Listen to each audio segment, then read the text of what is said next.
মধ্যপ্রাচ্যের আকাশে যখন ড্রোনের গুঞ্জন, তখন হাজার কিলোমিটার দূরের ইসলামাবাদেও কূটনৈতিক অ্যালার্ম বেজে উঠেছে। ইরান ইসরায়েল সংঘাতে নতুন করে জড়িয়ে পড়তে পারে পাকিস্তান, এমন আশঙ্কা তৈরি হয়েছে একটি প্রতিরক্ষা চুক্তিকে ঘিরে।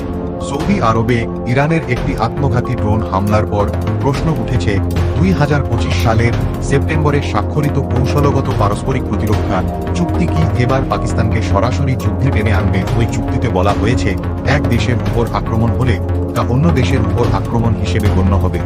এই চুক্তি, যার নাম স্ট্র্যাটেজিক মিউচুয়াল ডিফেন্স এগ্রিমেন্ট বা এসএমডি, সৌদি আরব ও পাকিস্তানের মধ্যে সামরিক সহযোগিতাকে নতুন উচ্চতায় নিয়ে গেছে এই চুক্তি। তবে সবচেয়ে বিতর্কিত বিষয়টি হল, চুক্তির আওতায় পাকিস্তান কি সৌদি আরবকে তার পারমাণবিক সুরক্ষা বলয়ে অন্তর্ভুক্ত করেছে। পাকিস্তানের পররাষ্ট্রমন্ত্রী ইশাক দার সম্প্রতি ইরানের পররাষ্ট্রমন্ত্রীর সঙ্গে আলোচনায় এই প্রতিরক্ষা চুক্তির প্রসঙ্গ তুলেছেন। আন্তর্জাতিক সংবাদ মাধ্যমের প্রতিবেদনে বলা হয়েছে, সৌদি আরবের বিরুদ্ধে আক্রমণ হলে পাকিস্তান নীরব থাকবে না। যদিও তিনি সরাসরি যুদ্ধ ঘোষণার কথা বলেননি, তবুও তার বক্তব্যকে অনেকেই সতর্কবার্তা হিসেবে দেখছেন। বিশ্লেষকদের মতে, ইসলামাবাদ এখন কূটনৈতিক ভারসাম্য রক্ষার কঠিন পরীক্ষায়।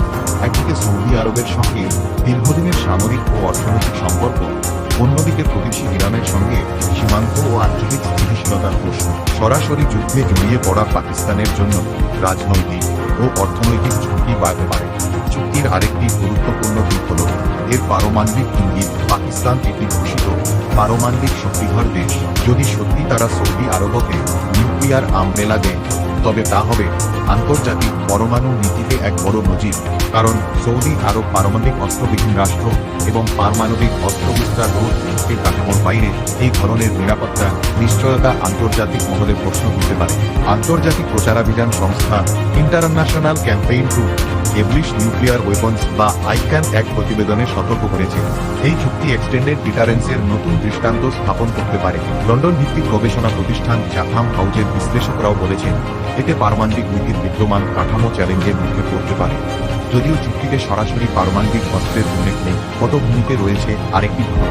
2025 সালের সেপ্টেম্বরে ইসরায়েল কাতারের গুহায় বিমান হামলা চালানোর পর উপসাগরীয় অঞ্চলে নিরাপত্তা নিয়ে নতুন করে উদ্বেগ তৈরি হয়। তখন থেকে রিয়াদ বিকল্প নিরাপত্তা অংশীদার খোঁজার চেষ্টা শুরু করে বলে মনে করা হচ্ছে।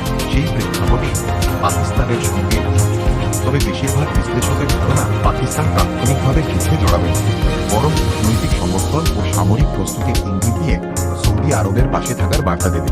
সরাসরি সামরিক হস্তক্ষেপের আগে ইসলামাবাদ পরিস্থিতি পর্যবেক্ষণ করবে বলেই মনে করা হচ্ছে। প্রশ্ন একটাই, পাকিস্তান কি কাগজের এই চুক্তিকে বাস্তবে যুদ্ধে রূপ দেবে, নাকি কূটনৈতিক চাপ সৃষ্টি করেই নিজেদের অবস্থান শক্ত রাখবে? মধ্যপ্রাচ্যের অস্থির মানচিত্রে এই সিদ্ধান্তই নির্ধারণ করতে পারে সংঘাতের পরবর্তী অধ্যায়। ফারহান আহমেদ, চ্যানেল 25 বাংলা।